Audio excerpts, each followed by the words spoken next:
After I got a dirt bike, I ran into a bit of a problem. I store the bike in the shed in the backyard. To get to that shed, I had to ride the bike across the lawn. Dirt bike knobby tires are designed for traction, which means they dig into the dirt. My lawn is now a mud pit. Initially, a layer of straw can fix the mud problem, but it's not too wise to have a burn pit right in the middle of a straw pile.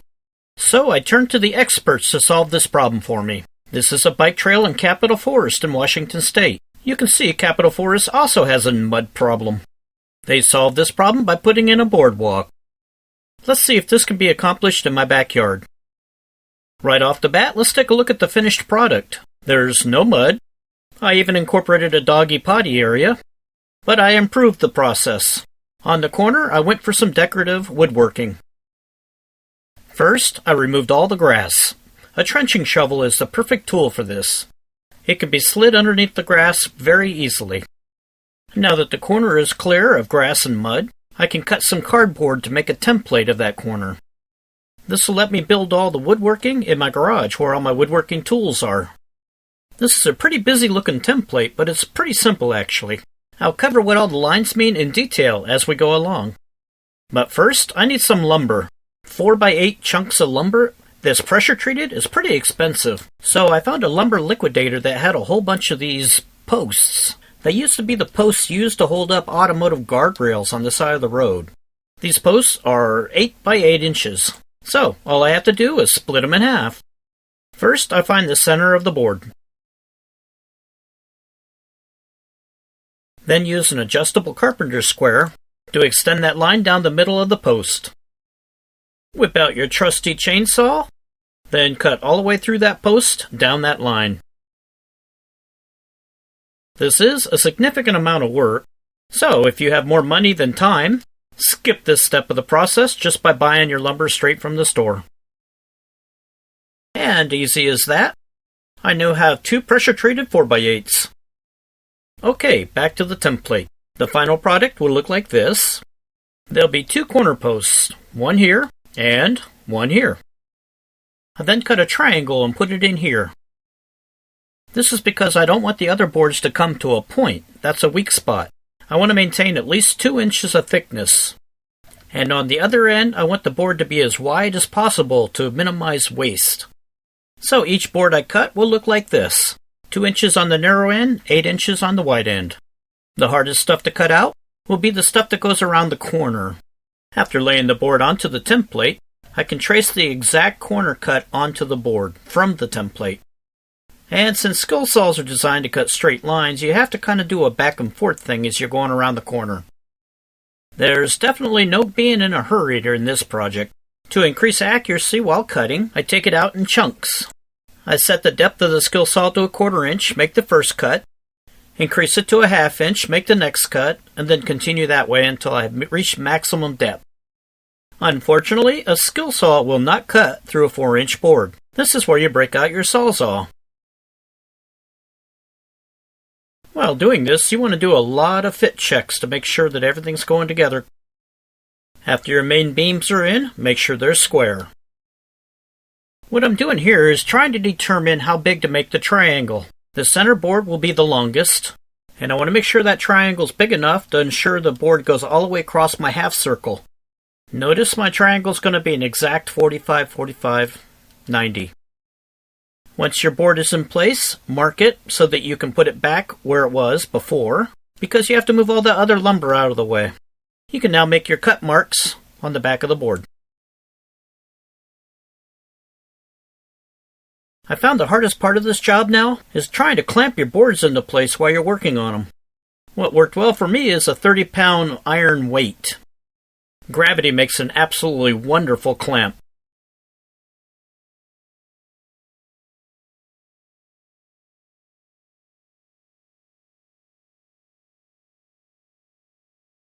Fit check time.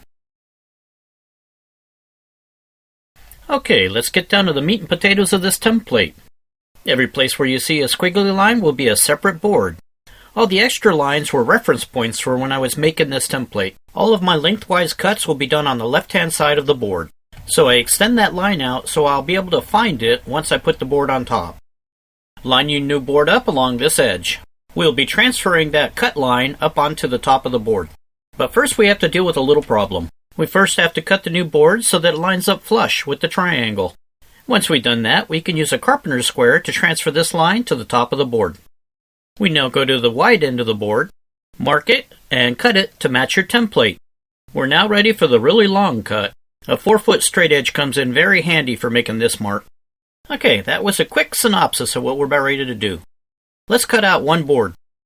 First, I extend my cut line out, put the new board into place, mark it, and then cut it. Go to the wide end of the board, mark it, and then cut it as well. Okay, now we're ready to transcribe this cut line onto the top of the board. Using a carpenter's square on the narrow end, transfer your cut line to the top.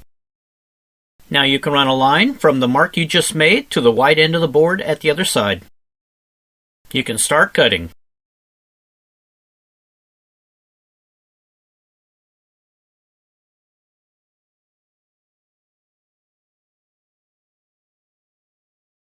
This is the good piece of wood that we just cut out, and this piece over here is waste. However, if you're creative, it doesn't have to be waste. Find another spot where you can put a boardwalk that's smaller and use the wood over there. That little boardwalk as well turned out very nice. So in reality, during this project, this is all the waste I actually had. Now we can install our newly cut board. Okay, let's look at a couple in-progress pictures.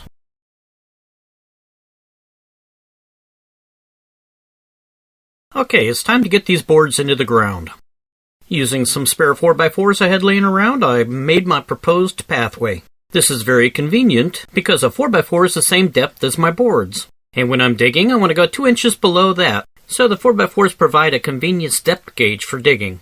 Do, however, remember, when you're digging, there are utilities under the ground. Oops. When the dirt's all removed, you can start processing it. I made a shaker screen to sort out all the rocks from the dirt. Here's the process. It's not really that difficult because those 2x4 legs hold all the weight of the dirt as you're shaking it. Our end goal, very clean dirt with no rocks in it.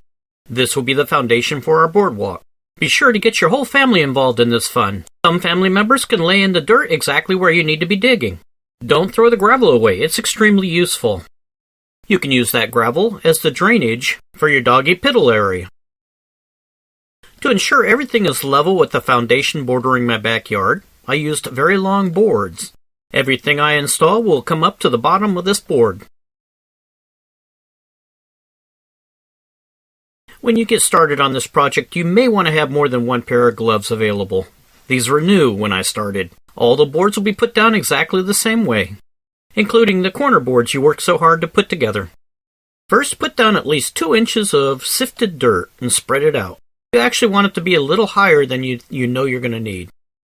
You then want to thoroughly compact that dirt as best you can. Put your board into place and trim both ends to fit where it needs to be. Now, using a sacrificial 4x4, take a 3-pound sledgehammer and thoroughly seat that board into place. This will perform 2 functions. It'll compact your foundation dirt even more than it was before, and also leave marks in the dirt showing you where the highs and lows are. Temporarily remove that board, then you can remove all the dirt that's too high. Your sacrificial 4x4 can do all the coarse work. Then the fine detail work is accomplished very easily using a mortaring trowel. Simply repeat this process until your board is at the right level and does not rock when you walk on it. When I'm all finished, I'll put on another layer of the wood preservative, and since using the boardwalk will wear it off, I'll reapply it every year. So, in the Pacific Northwest, a wood boardwalk does tend to grow moss on it and become extremely slick. To prevent this, a product I found which is outstanding is called Wet and Forget.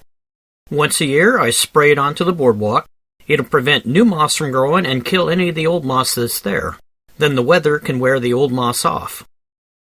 You can line your boardwalk with decorative planters. And don't forget to give your little pooch his doggy piddle area since you took away all his grass.